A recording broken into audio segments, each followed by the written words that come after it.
My great aunt left me a house, free and clear. I thought it was my salvation, but it was a meticulously constructed death trap, guarding a secret that nearly cost me everything. You know that dream everyone has? The one where a long-lost, ridiculously wealthy relative you've never met suddenly leaves you a fortune? Well, that happened to me. Sort of. There was no fortune, no stock portfolio, no trust fund. There was just a house. A whole house. Handed to me. Free and clear. My great-aunt Mildred, a woman whose name I'd only heard in passing at family funerals, had kicked the bucket at the ripe old age of 97, and in her will, she'd left her only property to me, her great-nephew. The lawyer's call felt like a prank. I was sitting in my tiny, soul-crushing apartment, staring at an eviction notice I'd been trying to ignore for a week, when my phone rang with an unknown number. I almost didn't answer, but I did. And a dry, crackly voice on the other end informed me that I was the new owner of 142 Elm Street in a town called Havenwood, a place I had to immediately look up on Google Maps. The only catch, the lawyer said, was that the property was being transferred as is. I didn't care. The words as is were just background noise. The only words I heard were, "You are the new owner." For me, this wasn't just a house. It was a lifeboat. I was 28, working a dead-end graphic design job that barely covered my rent, let alone my mountain of student debt. I was drowning. This house, this unexpected inheritance, was a gasp of fresh air. I spent the next week in a euphoric daze, packing my few belongings and dreaming of picket fences and a yard for a dog I didn't even have yet. I pictured myself fixing it up, learning how to be a real adult, a homeowner. The day I first saw it, my heart did a little flip. It was a 2-story Craftsman set back from the road with a wide front porch and big windows. Sure, the paint was peeling in long, sad strips. The garden was a jungle of weeds, and one of the porch steps sagged ominously. But it had character. It had potential. It was mine. I walked through the empty rooms, the floorboards creaking under my feet like an old man's sigh. The air was thick with the smell of dust and disuse, but I smelled freedom.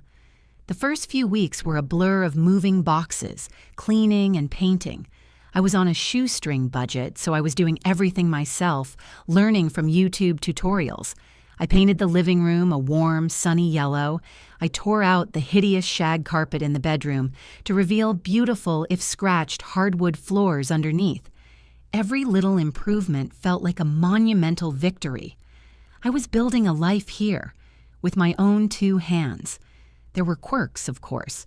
An old house is bound to have them. A window in the kitchen that refused to close all the way. A door to a linen closet that would mysteriously swing open on its own. A faint, musty smell in the downstairs hallway that I could never quite locate, no matter how much I scrubbed or how many air fresheners I plugged in. I chalked it all up to the house settling, to its age. It was charming, I told myself. It gave the place personality. The honeymoon phase ended on a Tuesday. I had decided to finally hang the huge, heavy, ornate mirror my grandmother had given me. It was my one truly nice piece of furniture, and I wanted it to be the centerpiece of the main hallway right at the bottom of the stairs. I bought a heavy-duty wall anchor, borrowed a stud finder from my new neighbor, and got to work. But that's when the first weird thing happened. The stud finder was going haywire. I'd run it across the wall and it would beep erratically, lighting up all over the place, or not at all. It couldn't seem to find a single solid stud beam. Frustrated, I thought, how hard can it be? I figured the studs were probably just spaced weirdly. I decided to drill a small pilot hole where I thought one should be. I put the drill bit to the wall, squeezed the trigger, and instead of the grinding resistance of drilling into plaster and then solid wood, the drill bit just vanished. It plunged into the wall with almost zero effort, sinking right up to the chuck. I pulled it out, confused. The hole was dark. I leaned in closer, peering into the small opening. That's when I smelled it again. That faint, musty smell from the hallway. Only now, it wasn't faint. It was strong, thick, and sweet with the stomach-turning scent of rot. My heart started to pound. This wasn't right. I pressed my fingers against the wall next to the hole. The paint was cool and solid, but as I pushed a little harder, I felt a slight give. I pushed again, my curiosity overpowering a growing sense of dread. There was a soft crackling sound like stepping on dry leaves, and my fingers sank straight through the drywall. It crumbled around my hand, not like sturdy plaster, but like wet cardboard. A cascade of damp, dark, almost black material that looked like soil but felt like mush tumbled out onto the floor. I pulled my hand back in horror, my fingers covered in the damp, foul-smelling decay. The solid wall I had planned to hang my future on was nothing more than a thin, painted shell, and behind it was a dark, wet, crumbling secret. I recoiled, stumbling back and wiping my hand frantically on my jeans as if I could scrub away the contamination. My mind was racing, trying to process what I was seeing. It wasn't just damp. It was a pulpy black mess that looked like it had been composting inside my walls for decades. My DIY home improvement fantasy dissolved in an instant, replaced by a cold, sickening dread. I had to see how bad it was. Steeling myself, I grabbed the edge of the hole my fingers had made and pulled.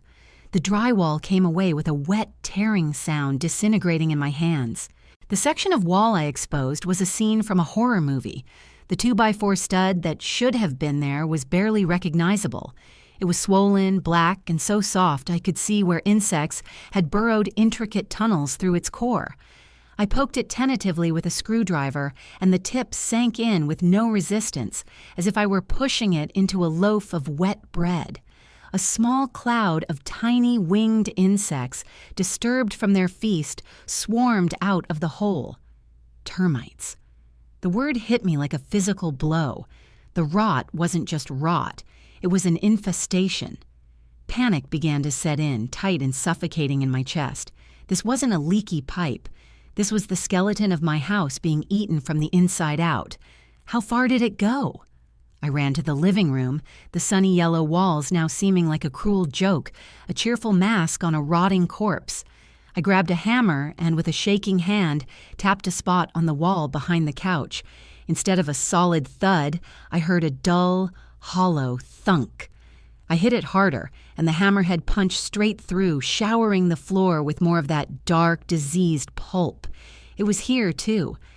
I spent the next hour like a madman, poking and prodding at my own home, my lifeboat. The kitchen, the dining room, the wall along the staircase. Everywhere I checked on the first floor, I found the same thing. Solid-looking walls were just a fragile skin over a core of decay. The house wasn't settling. It was collapsing in slow motion. The musty smell I'd tried to cover with air fresheners was the smell of its death. There was only one place left to check, the place I had been actively avoiding since I moved in, the basement. The door was in a dark corner of the kitchen, and opening it released a wave of cold, earthy air that was 100 times more potent than the smell in the hallway. The wooden steps leading down were slick with moisture. I flicked on my phone's flashlight, its beam cutting a weak path through the oppressive darkness, and descended into the belly of the beast. The floor was dirt, packed down but damp to the touch. The air was so thick with humidity it felt like I was breathing water, and the smell, it was overwhelming. My flashlight beam danced across the stone foundation walls, revealing dark, spidery cracks oozing with moisture. Water was weeping through the ancient stones, pooling in small puddles on the floor. I traced the source of the worst decay upwards from the sill plate, the thick timber that rested on top of the foundation and supported the entire frame of the house. It was supposed to be the strongest part of the structure. Here, it was a long, crumbling log of black mulch, sagging under the weight of the floor joists above it. My floor joists, my beautiful hardwood floors. They were being held up by nothing more than rotted wood and a prayer. I couldn't fix this. YouTube couldn't fix this. This was catastrophic. The next morning, my hands still shaking, I called the first structural engineer I could find in the local directory. A man named Frank, who sounded like he'd been smoking 2 packs a day since birth, agreed to come out that afternoon. He arrived in a beat-up pickup truck, took one look at my face, and said, "Bad news, huh, kid?" He walked through the house with a grim, professional silence, tapping on the walls I had already broken through, shining a powerful flashlight into the holes. He spent a long time in the basement, his grunts and sighs echoing up through the floorboards. When he finally came back up, he pulled a dirty rag from his pocket and wiped his hands, avoiding eye contact. "Well," he started, his voice gravelly, "you got a real problem here." He explained it in simple, brutal terms. Decades of water intrusion from the cracked foundation had created the perfect environment for an aggressive subterranean termite colony. They had consumed nearly every piece of load-bearing timber on the first floor. The support beams, the sill plate, the floor joists, the wall studs, all of it was compromised. He used words like catastrophic failure and imminent danger of collapse. My head was spinning. "So, what do we do?" I asked, my voice barely a whisper. Can it be fixed?" Frank finally looked at me, his eyes filled with a sort of weary pity. "Fixed? Kid, anything can be fixed with enough money."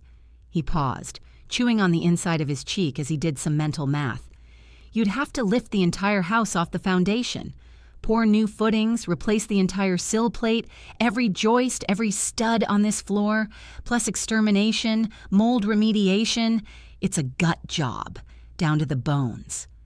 I felt nauseous. The free house was a trap.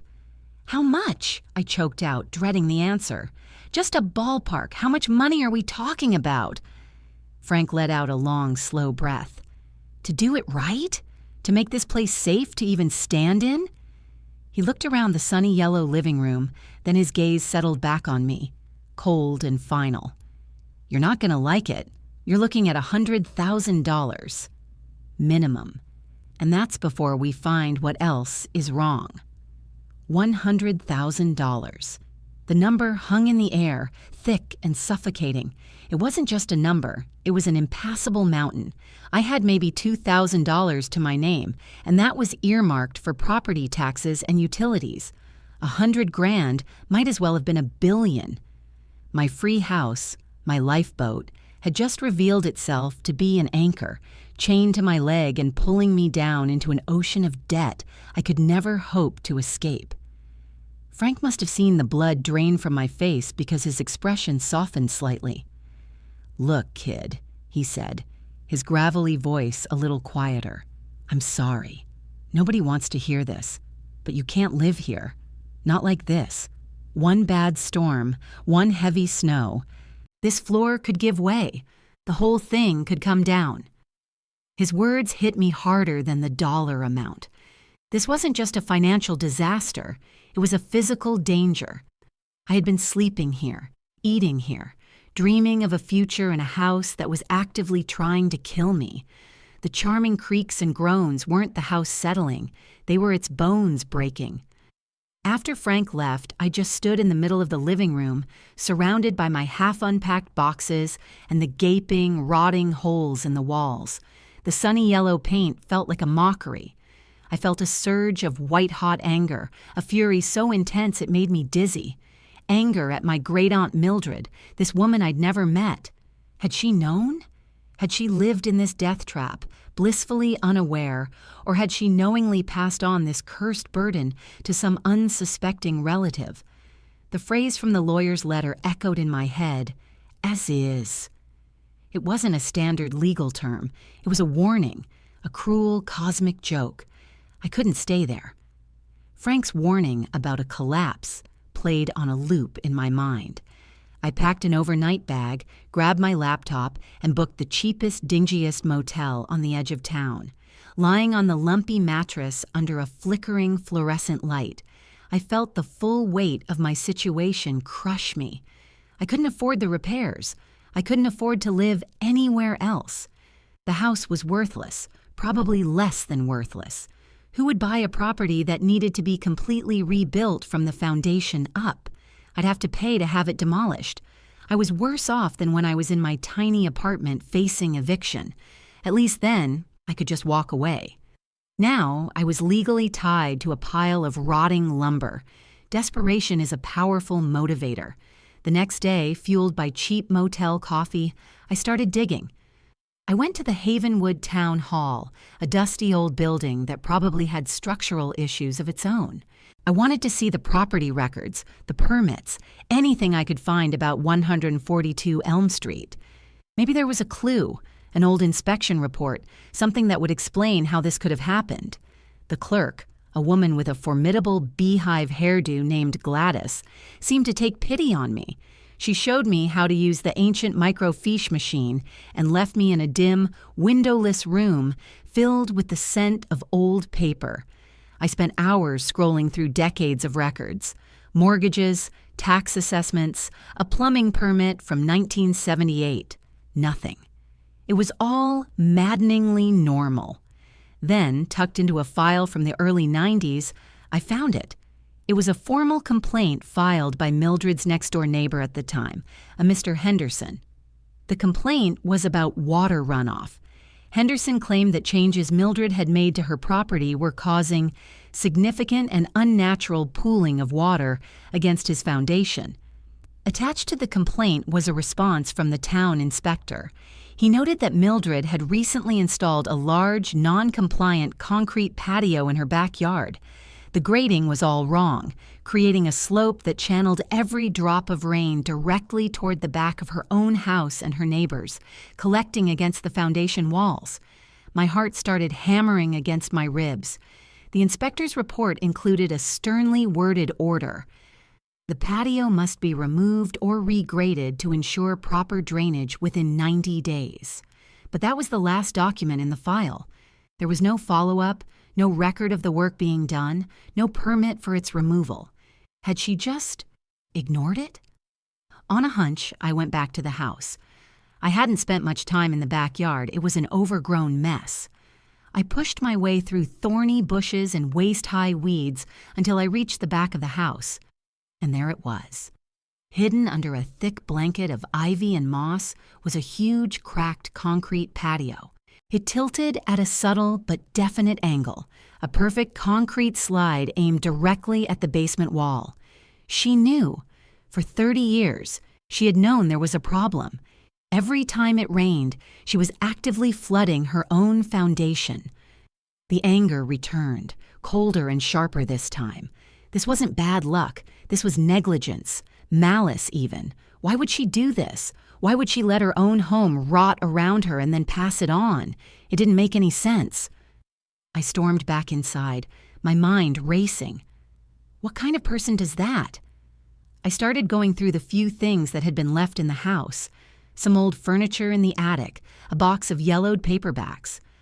I wasn't looking for anything in particular, just venting my frustration, looking for some sign of the woman who had ruined my life. In the back of a dusty bedroom closet, shoved behind a broken vacuum cleaner, was a small, locked metal box. It was old and slightly rusted. It took me 10 minutes with a screwdriver and a hammer to pry the lock open. Inside, nestled on a bed of faded velvet, were stacks of old letters tied with ribbon, a few tarnished pieces of jewelry, and a small leather-bound diary. The last entry was dated just 2 months before she died. My hands trembled as I opened it, looking for an answer, any answer. Her handwriting was a frail, spidery scrawl, but the words were clear. "The house is groaning again," she wrote. "He's getting impatient. I know the time is coming soon. I just hope the boy is clever enough to find what I've left for him. It's the only way he'll survive what's buried beneath the floorboards." Buried beneath the floorboards. The phrase sent a jolt of electricity through me, a strange mix of fear and an adrenaline-fueled curiosity that momentarily eclipsed my despair. What did she mean? He's getting impatient? Who was he?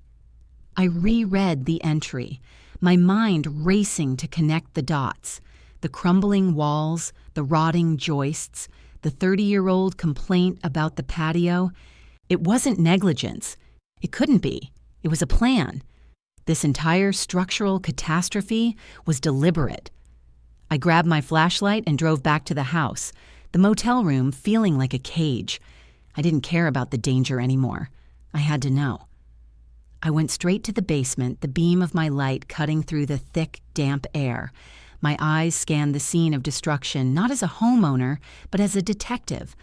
I looked at the main support beam, the one the engineer Frank had said was almost completely gone. The decay was worse here than anywhere else, a concentrated nexus of rot and insect life. The dirt floor beneath it was perpetually dark and wet. It was the epicenter. If something was buried, it was here. I went back to the garage and found a rusty old spade. The first few scoops of earth were a soupy black mud that clung to the shovel. It stank of decay and damp earth. But as I dug deeper, the ground became firmer. My arms ached and sweat dripped into my eyes, but I kept going, driven by Mildred's cryptic words. Then, about 3 feet down, the shovel hit something with a dull, metallic thud. Not a rock. It was flat and hollow sounding. My heart leaped into my throat. I dropped the spade and started digging with my bare hands, clawing at the packed earth like a frantic animal. Slowly, I unearthed the corner of a large, steel footlocker, the kind soldiers use. It was wrapped in thick, oil-soaked canvas that had mostly rotted away, and it was sealed with 2 heavy padlocks. It took me the better part of an hour with a crowbar from the garage, the screech of metal on metal echoing in the silent basement, before the second lock finally broke with a loud crack. With trembling hands, I lifted the heavy lid. The sight made the air leave my lungs in a silent gasp. The footlocker was filled to the brim with cash, bundles of $50 and $100 bills wrapped in old bank bands. They were dry, preserved in the airtight chest. I couldn't even begin to guess how much was there, but it was a fortune. Lying on top of the bundles was a thick, sealed manila envelope. Inside was a long, handwritten letter and a stack of newspaper clippings. The clippings were from the early 1990s. The headline of the top one read, "Local Banker, Arthur Finch, Vanishes After Daring Heist." The letter was from Mildred. "To whoever finds this," it began, "if you are reading this, it means I am gone, and my husband Arthur has not gotten what he came for. The money in this box is stolen. Arthur took it from the bank where he worked. He was a violent, cruel man, and he made me help him hide it. He was caught for other crimes, but they never pinned the heist on him. He was sentenced to 30 years. He told me that when he got out, he was coming back for his money, and for me." Everything clicked into place. The patio wasn't a mistake. It was the first stone in her fortress wall. She had turned the house into a prison for the money, a trap for her husband.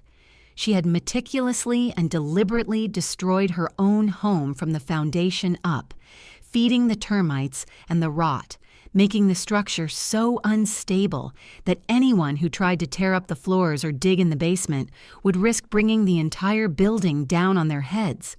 She had lived for 3 decades as the warden of a decaying jail, sacrificing her home to keep a monster from his treasure. The letter ended with a plea. "He is being released this year. He has been writing to me.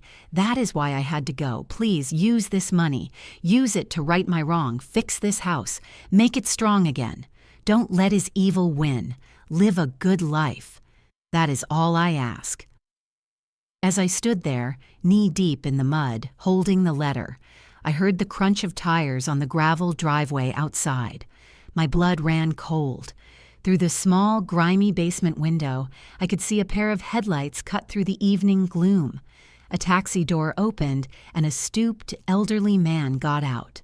Even from a distance, I could see his eyes fixed on the house, a look of greedy, possessive hunger on his face. It was him. It was Arthur. He had finally come home. I didn't move. I just watched as he walked slowly up to the porch, his hand reaching for the sagging railing. He put his weight on the first step. The one I had noted was ominous on my first day here. There was a sharp crack of splintering wood, and the entire step gave way, sending him tumbling awkwardly to the ground. He swore, a string of vile curses carried on the quiet evening air. He got up, brushed himself off, and stared at the crumbling porch, the peeling paint, the visible water stains on the siding. He stared at the house, not as a home, but as a vault that had been breached and emptied by time itself. He saw the rot, the decay, the catastrophic failure of it all, and the hope on his face curdled into pure, venomous rage.